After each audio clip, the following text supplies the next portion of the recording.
एक समय की बात है। एक घना जंगल था।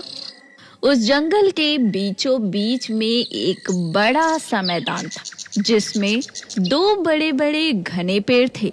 एक था आम का पेड़ और दूसरा था बादाम का पेड़। आम का पेड़ बहुत ही विनम्र स्वभाव का था। उसकी टहनियों पर अनेकों चिड़ियाओं के घोंसले थे। सुबह और शाम आम के पेड़ के आसपास हर समय चिड़ियाओं और गिलहरियों की चहल पहल रहती थी।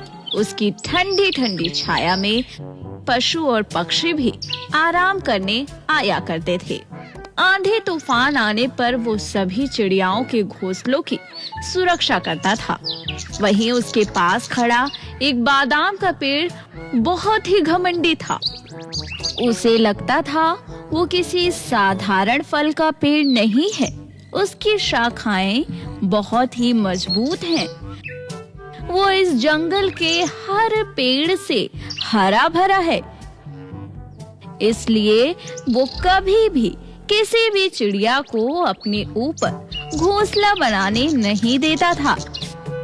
यहाँ तक कि और तो और वो इतना घमंडी था कि किसी भी पक्षी को अपने ऊपर बैठने भी नहीं देता था।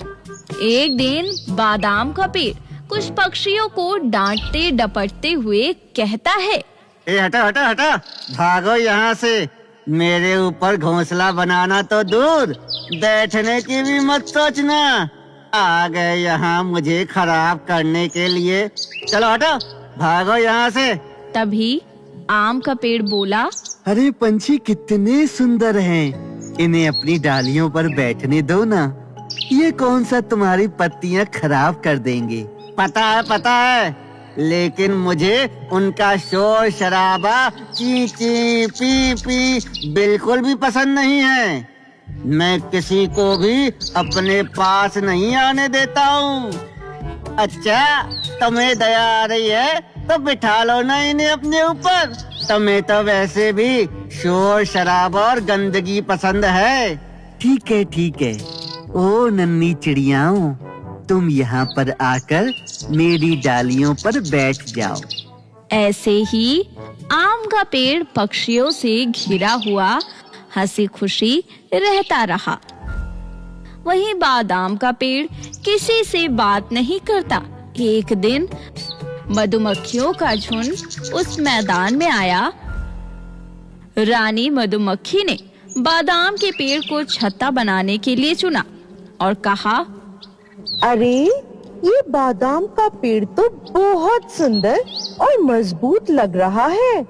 हमें इस पर ही अपना छत्ता बनाना चाहिए। अच्छा, जाओ यहाँ से। मेरी डालियों को चिपचिपा करने की कोई जरूरत नहीं है। मुझे तुम्हारी ये भिन भिनाहट अपने आसपास नहीं चाहिए। चलो हटो, भागो यहाँ से। ये सुनकर सभी मधुमक्खियाँ उदास हो गई। इतने में आम का पेड़ बोला, नहीं दोस्त, ऐसा मत कहो। इन मधुमक्खियों को अपना छत्ता बनाने के लिए हमारी ही तो जरूरत होती है, और अगर ये अपना छत्ता हमारे ऊपर नहीं बनाएंगी तो बेचारी कहाँ जाएंगी। तुम तो ज्यादा मत बनो। अगर तुम्हें इनका इतना ही ख्याल है ना, तो अपने ऊपर ही बनवा लो इनका छत्ता। आए बड़े बोलने वाले।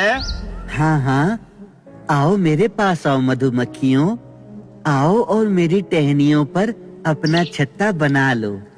तुम कितने अच्छे हो, हम तुम्हारे साथ बहुत खुशी से रहेंगे। ऐसा कहकर रानी मधुमक्खी ने आम के पेड़ पर अपना छत्ता बना लिया और वहीं रहने लगी। कुछ दिनों बाद जंगल में एक लकड़हारा आया। उसने मैदान में खड़े आम के पेड़ और बादाम के पेड़ को देखा और उसे काटने की सोचने लगा।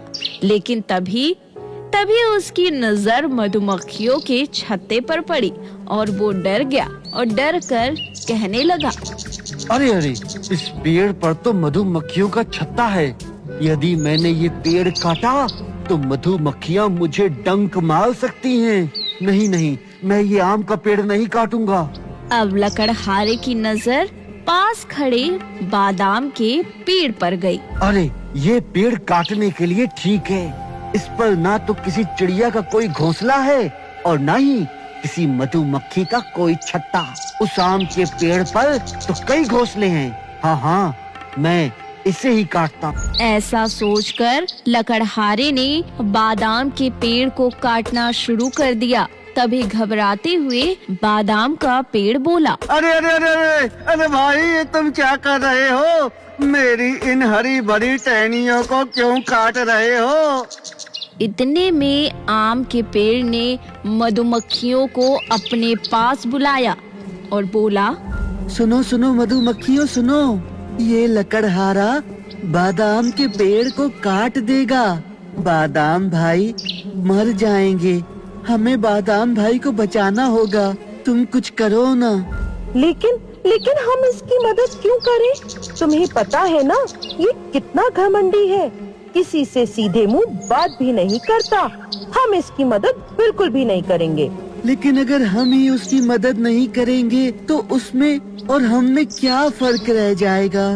तुम शायद भूल गए हो इसने तुम्हारे और हमारे साथ कैसा व्यवहार किया था। उसे सही सजा मिल रही है। नहीं नहीं रानी मधुमक्खी, हम उसे इस तरीके से कटते हुए नहीं छोड़ सकते। बुरे के साथ अगर हम भी बुरा व्यवहार करेंगे तो सभी बुरे हो जाएंगे। हमें उसकी सहायता करनी ही होगी। हाँ दोस्त, शायद तुम ठीक कह रहे हो। हमें इसकी मदद करनी ही चाहिए। फिर क्या था? ऐसा सोचकर सारी मधुमक्खियाँ छत्ते से बाहर आ गईं और लकड़हारे के ऊपर मंडराने लगी। अरे इतनी सारी मधुमक्खियाँ यहाँ कैसे आ गई?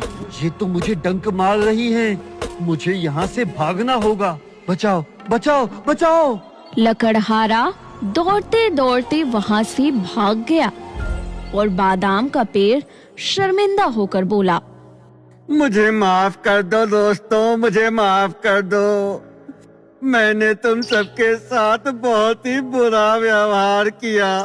आम भाई, मेरे आम भाई, मैं अपनी गलती समझ गया हूँ। अब मैं कोई घमंड नहीं करूँगा। मुझे माफ कर दो।